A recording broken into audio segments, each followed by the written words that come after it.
Welcome to On the Beat, everyone. I'm Troy Thompson. Joining me today is Dr. Cameron Huxford from OCH Huxford Clinic, Pulmonary Sleep Medicine. Welcome to the show, buddy. Nice to see you again. Always a pleasure to see you, Troy. Thanks for having me. Of course, as always. Now, we have a new topic that we're going to talk about today, and you know I love having a new conversation. So I'm going to let you start it off. What's the topic about and what is it called? All right. First, the condition is called bronchiectasis, okay?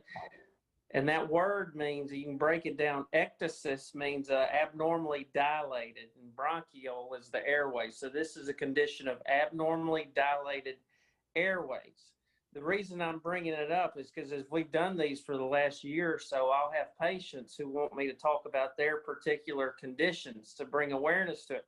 So this is at the request of my dear friend in West Point. He knows who he is. Okay, so explain what it actually is, because it sounds quite involved. Yeah, well, most times people aren't going to know that. They're going to, what it is, we diagnose them. And they come in with a bad cough. It's usually the primary symptoms are cough and shortness of breath. And the cough is usually a very productive one.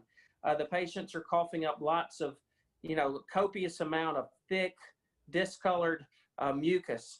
And maybe they didn't smoke. They get diagnosed with COPD, and that's not accurate because they don't have they don't smoke. So they're sent to me for the abnormal cough, and we ultimately diagnose this using X-rays and CAT scans.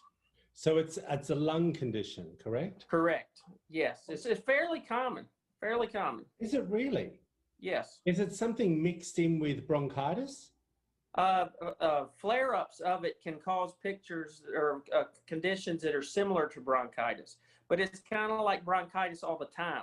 Like they never get over it. They're just constantly coughing up this thick stuff. And what is that thick stuff? Is it mucus from the lung or from the throat? Yes, from the lungs. So there's glands in our airways that make mucus, and they help to when we breathe in bacteria and everything, that mucus kind of collects it and we cough or swallow or something. We don't even think about it.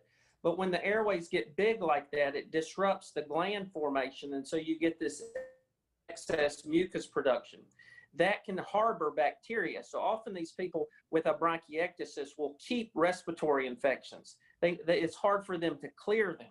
So they're always going to the doctor, always getting diagnosed with something. And not with the actual condition, because right. Even though I've never heard of this, and when I was reading the script, I thought it was bronchitis that you were talking about. Now, let's talk a little bit about the treatments that people need to go in for. Well, oftentimes, if this thing isn't dealt with early on, you can get these bacteria can become resistant to routine antibiotics. And so we have to treat it aggressively. Oftentimes, antibiotics, and some people with bronchiectasis will be on inhaled antibiotics, like a nebulized form of an antibiotic. They can do that at home by themselves. They don't have to have IVs. And oftentimes, people will use a vest.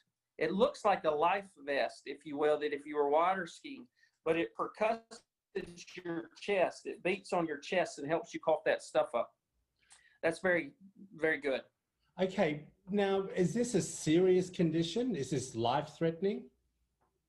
Well, if not addressed, it can, you increase your risk of having infections and you get bacteria that are resistant to antibiotics. It can prove problematic, but if we get a hold of it early and start on the proper medicines, then it's something that we can maintain.